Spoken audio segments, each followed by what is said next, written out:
डिजिटलीकरण बढ़ने के साथ साथ गूगल पे, फोन पे, मोबीक्विक और पेटीएम जैसे ई वॉलेटों का उपयोग तेजी से बढ़ रहा है। सरकार भी भीम ऐप के जरिए लेन देन को प्रोत्साहित कर रही है, लेकिन इनके बढ़ते चलन के साथ साथ इनके जरिए होने वाले आर्थिक फ्रॉडों की संख्या लगातार बढ़ती जा रही है।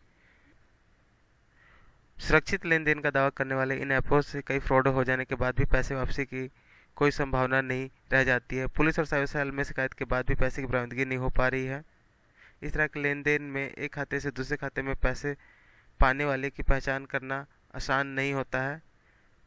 ई वॉलेट को सुरक्षित बनाने के लिए सरकार ने इन वॉलेटों पर अकाउंट खोलने के लिए KYC now your consumer verification अनिवार्य कर दिया गया है। इन वॉलेट के जरिए जिन बैंक खातों में पैसे की लेन देन की जाती है उनको खोलने के समय भी सभी उपयोगकर्ताओं की पूरी पहचान उपलब्ध कराना अनिवार्य होता है।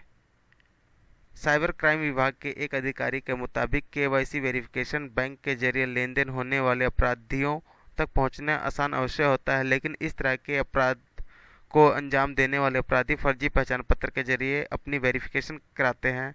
उनके बैंक अकाउंट खोलने के लिए भी इसी तरह के फर्जी प्रमाण पत्रों का इस्तेमाल किया जाता है। सुदूर इलाकों में बैठकर अपराधी इन लूटों का अंजाम देते हैं। छोटे मामलों में पुलिस इन जगहों पर जाने को तैयार नहीं होती है, परिणाम स्वरूप अपराधी साफ साफ बच निकलते। रिजर्व बैंक ने इन मामलों पर अनेक दिशा निर्देश जारी किए। इनके अनुसार ग्राहक द्वारा 3 दिन के भीतर यदि फ्रॉड की शिकायत दर्ज कराई जाती है तो बैंक या वॉलेट कंपनी के ऊपर पैसा वापस करने की कानूनी जवाबदेही है, लेकिन फ्रॉड के छोटे छोटे मामलों को ग्राहक और पुलिस द्वारा नज़रअंदाज करने पर ऑनलाइन फ्रॉड करने वालों अपराधियों का हौसला और बुलंद होता जा रहा है।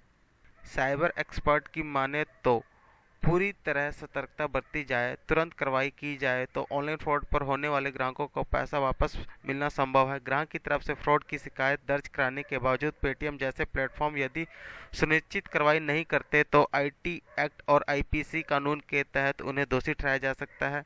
ऐसे फ्रॉड से बचने के लिए उपभोक्ताओं को सचेत रहने के साथ साथ सुरक्षित कदम उठाने की जरूरत रहती है। यदि उपभोक्ताओं की गलती या लापरवाही से नुकसान हुआ तो फिर रिजर्व बैंक के नियम के तहत उन्हें रकम वापस मिलने में दिक्कत हो सकती है।